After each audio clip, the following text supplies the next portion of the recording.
अवधूत चिंतन श्री गुरुदेव दत्त. श्री स्वामी समर्थ. तुम्हा सर्वांचं माझ्या चॅनलमध्ये खूप खूप मनापासून स्वागत आहे.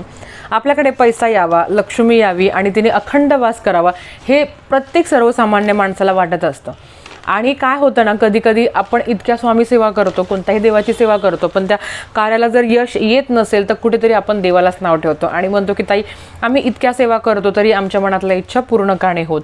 पण आपली जी वागणूक आहे, आपलं जे वर्तणूक आहे, आपले जे कर्म आहे, आणि माणूस हा फक्त कर्मांनी घडत असतो. तुमचे कर्म जर चांगले राहिले तर माता लक्ष्मी तुमच्या घरात यायला कोणीही तिला अडवू शकत नाही.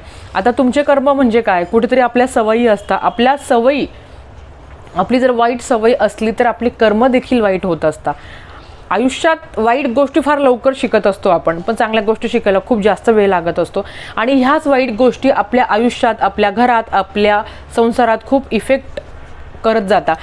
घरात गरिबी किंवा कटकटी, शांतता नाही आहे, किंवा गरिबी आणि पैशाला पैसा टिकत नाही, घरात कोणाचंच कोणाशी पटत नाही, ह्या सगळ्या गोष्टींचं कारण फक्त देवाची सेवा करूनही होत नाही. तुमचं वर्तणूक, तुमचं वागणूक, घरातले तुमचे संस्कार किंवा तुमचे ज्या काही आपण ज्याला म्हणतो की तुमचे काहीतरी कर्तव्य आहे ते तुम्ही पार न पाडणे, आणि ह्या गोष्टींमुळे तुम्हाला गरिबीचा किंवा दरिद्रीचा किंवा म्हणतो ना की घरात पैसा नाही आहे, वाईट गोष्टी, सतत कटकटी चालू आहे, कितीही सेवा करा तरी फायदा होत नाही. त्याचं कारण मी तुम्हाला आता सांगणार आहे की ह्या गोष्टी जर तुमच्याकडनं होत असेल किंवा तुमच्या घरात वारंवार जर ह्या गोष्टी होत असेल तर ह्या गोष्टींमुळे तुमच्या घरात माता लक्ष्मी कधीही वास करणार नाही. आणि तुमच्या घरात गरिबी का येते त्याचे कारण मी तुम्हाला आता सगळ्यात सांगणार आहे.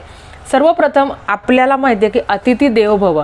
तुमच्या घरात कोणीही, तुमच्या दारात कोणीही पण येऊ, तुमचा 7 जन्माचा दुश्मन जरी आला तरी त्याला न खाता किंवा न पिता त्याला कधीही जाऊ द्यायचं नाही. भले तुम्ही स्वामींची सेवा नका करू, भले तुम्ही दिवसातून एकचदाच श्री स्वामी समर्थ या मंत्राचं उच्चारण करा, पण तुमच्या दारात जर कोणी माणूस आला, व्यक्ती आली, एखादी बाई आली, भले तुमचं त्या बाईचं, त्या व्यक्तीचं थोडंसं वाकडं आहे, तुमचं त्याचं पटत नाही, तरी पण तो जेव्हा तुमच्या दारात येतो त्याचा आदर सत्कार करणं किंवा त्याला खाऊ पिऊ घालणं हे तुमचं कर्तव्य आहे.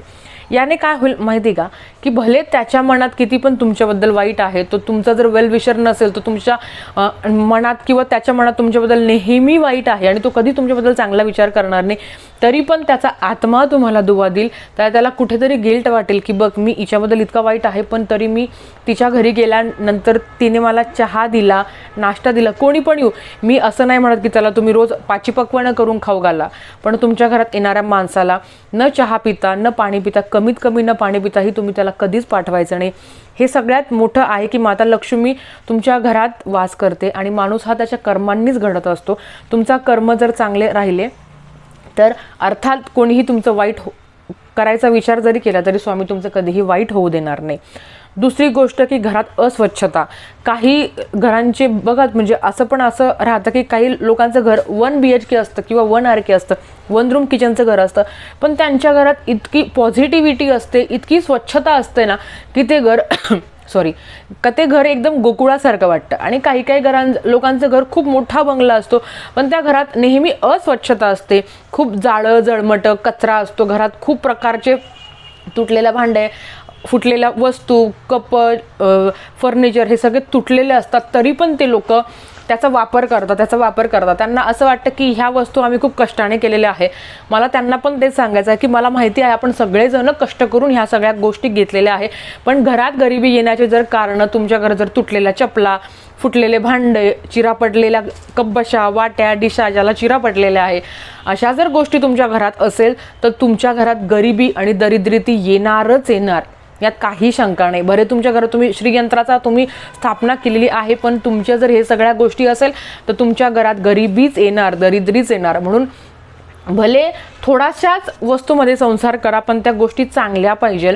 तुम्हाला जर वाटतंय ना की हे बघा स्वामींच्या कृपेने आपलं सगळ्यांचं चांगलं आहे, भले तुमच्या घरात 10 ग्लास आहे, त्यातले 2 जर चिरलेले आहे तर ते टाकून द्या किंवा एखाद्या गरीबाला द्या. पण मला तरी वाटेल की मुळातच जो माणूस गरीब आहे त्याला अजून का आपण गरीब बनवायचं, तुम्ही ते टाकून द्या. तुम्हाला जर कोणासाठी चांगलं करायचं असेल ना तर त्याला पण चांगल्या वस्तू द्या. तुमच्या घरातल्या गरिबी किंवा दरिद्रीच्या वस्तू पण त्या माणसाला देऊ नका, कारण आपलं चांगलं करतोय आपण, पण आपलं चांगलं करताना आपण जर दुसऱ्याचं वाईट करतोय तर आपलंही कधी चांगलं होणार नाही. दुसरी गोष्ट, फाटलेले कपडे. मी परत ते सांगेल की स्वामी कृपेने आपलं चांगलं आहे. तुम्ही जर फाटलेले कपडे, तुमच्या पॅन्टी असो, टॉप असो, साड्या असो, ब्लाऊज असो, या जर फाटलेल्या आहे तर ॲटलिस्ट तर शिवून तरी घ्या. किंवा जर तुम्हाला शिवून आपलं जर खरंच माहिती ना की हा आपला ड्रेस हा फाटलेला आहे, तर तो शिवून एखाद्या गरजू माणसाला द्या. पण कृपया करून फाटलेले कपडे घालू नका, हे तरी मी तुम्हाला सांगेल. आपली जर परिस्थिती आहे ना चांगली, तर आपण शिवलेले कपडे घालू शकतो. किंवा फाटलेले कपडे एखाद्या गरीबाला शिवून द्या. त्याला फाटलेले पण देऊ नका, त्याला शिवून एखाद्या गरीबाला द्या, तो पण नक्कीच तुम्हाला दुवा देईल. बऱ्याच लोकांना नखं आपण नेल कटरने कट करतो. बऱ्याच लोकांना दाताने नखं कापायची फार सवय असते, की नेहमी असं त्यांच्या दातात नखं असतात आणि ते नखं कापत असतात. हे सगळ्यात दरिद्री आणि गरिबी येण्याचं कारण आहे. नखं हे कधीही दाताने कापायचे नाही किंवा तोडायचे नाही. बऱ्याच लोकांना की सूर्योदयानंतर पण ते झोपून राहतं. मी असं नाही म्हणणार तुम्ही 4लाच उठून बसा. ॲटलिस्ट 7 वाजेपर्यंत, 6:30-7 वाजेपर्यंत सगळ्या महिलांना मी सांगेल, किंवा घरातल्या सगळ्यांनीच, महिलांनीच नाही सगळ्यांनीच लवकर उठायचा प्रयत्न करा. सूर्योदयानंतर जे झोपताना ते घरात खरंच खूप मोठी दरिद्री आता. आणि आपण बघा, आपण जी प्रदोष समय असतो, ज्याला आपण दिवाबत्तीचा टाईम असतो, त्या दिवाबत्तीच्या टायमाला पण बऱ्याच घरात लोक झोपलेले असतात. हे पूर्ण चुकीचं आहे.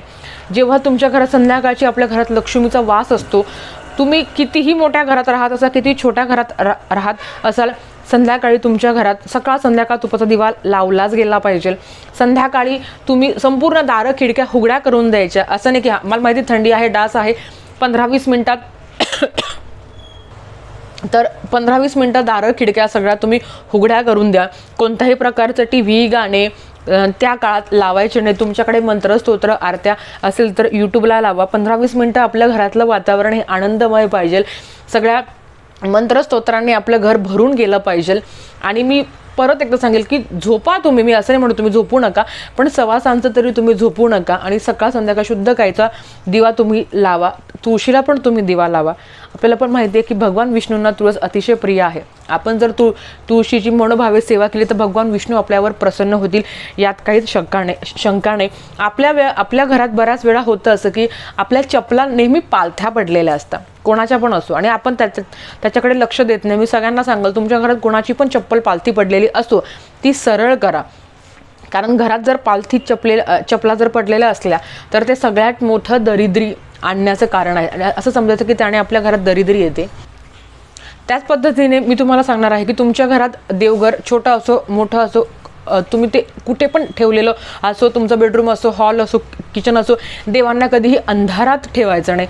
बऱ्याच लोकांना ती सवय आहे की ते आपल्या घरातले जे देव आहे, तुमच्या घरात तुम्हाला दिवा लावणं शक्य नसेल किंवा जर तुम्हाला लाईट लावणं शक्य नसेल तर छोटासा बल्ब तरी तुम्ही लावा, पण देवांना कधी अंधारात ठेवायचं नाही. अंधारात कधी जेवण पण करू नये. आपल्याला माहिती आहे की जे लोक अंधारात जेवण करतात ते राक्षस वृत्तीचे असतात. म्हणून जेव्हा लाईट येईल किंवा दिवा लावा, जर कधी लाईट गेली तर दिवा लावा, मेणबत्ती लावून किंवा दिवा लावूनही तुम्ही जेवण करू शकता, पण अंधारात कधीही जेवण करायचं नाही. सगळ्यात मोठं की वडीलधारी जे लोक आहे, आपले आई वडील आहे, सासू सासरे असे किंवा मोठे असो किंवा छोटे असो, कधी कोणाचा अपमान नाही करायचा. कारण काय राहतं ना, समोरचा आपला किती पण वेल विशर असो, पण जेव्हा तो आपल्याला त्याचा अपमान करतो ना, त्याच्या आत्म्यातून आपल्याला कुठेतरी बद्दुआ मिळते आणि ती बद्दुआ हे घरात दरिद्री आणि गरिबी येण्याचं कारण असतं. बऱ्याच लोकांना शपथी घ्यायच्या फार सवय असते की चालता बोलता शपथ घेता. मग ते घरातल्यांची असो, आई वडिलांची असो, कधीही कोणाचीही शपथ घ्यायची नाही आणि देवाची तर खोटी शपथ कधीच घ्यायची नाही. घरात गरिबी येण्याचं सगळ्यात मुख्य कारण असतं. मी असे पण लोक बघितले आहे की त्यांना कंटिन्यू ते शपथ घेत असतात, कोणाची ना कोणाची शपथ घेत असतात आणि त्यांनाही माहिती असतं की ते खोटी शपथ घेत आहे. आपल्याला माहिती असतं की आपण किती खरे आहोत, खोटे आहोत, म्हणून कधी खोटी शपथ घेऊ नका.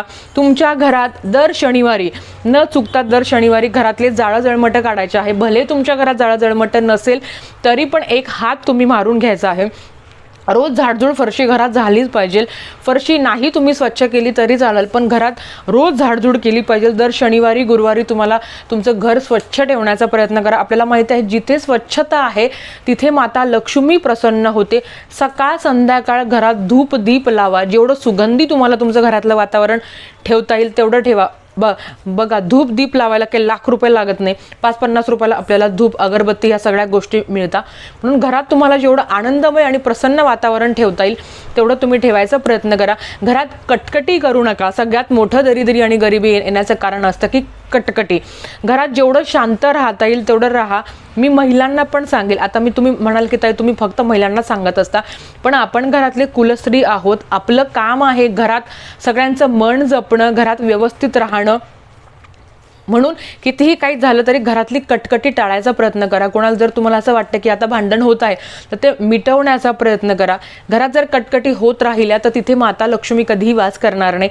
आणि मी तुम्हाला एक सांगेल की तुम्ही कितीही श्रीयंत्र आणा, तुम्ही किती पण कुबेर यंत्र आणा, किती स्वामींची सेवा करा, पण तुमच्या घरात जर एखाद्या कुलस्त्रीचा अपमान होतो आहे, तुमच्या घरातल्या जर जी तुमची लक्ष्मी आहे, तुमच्या सुना, त्यांना जर त्रास होत आहे, जर आपल्याकडनं जर तिला त्रास होत आहे तर तिथे माता लक्ष्मी कधीही वास करणार नाही. म्हणून मी महिलांना सांगेल किंवा मी सुनांना पण सांगेल की सासू सासरे हे आई वडिलांप्रमाणे राहतात. तुमचंही कर्तव्य आहे की तुम्ही त्यांचा रिस्पेक्ट ठेवा. त्यांचं करणं हे आपलं कर्तव्य आहे आणि ह्या कर्तव्यातून आपल्याला सुटका नाही आहे आणि ती सुटका नको पण. कारण आपण जर कोणाचं केलं तर अर्थात आपल्याला पण भविष्यात सुना देव देणार आहे आणि त्यांनीही आपलं करायला हवं. म्हणून मी सांगेल की सासू सासऱ्यांचा रिस्पेक्ट ठेवा. मी सासू सासऱ्यांना पण सांगेल की सुनेला मुलीप्रमाणे वागणूक द्या.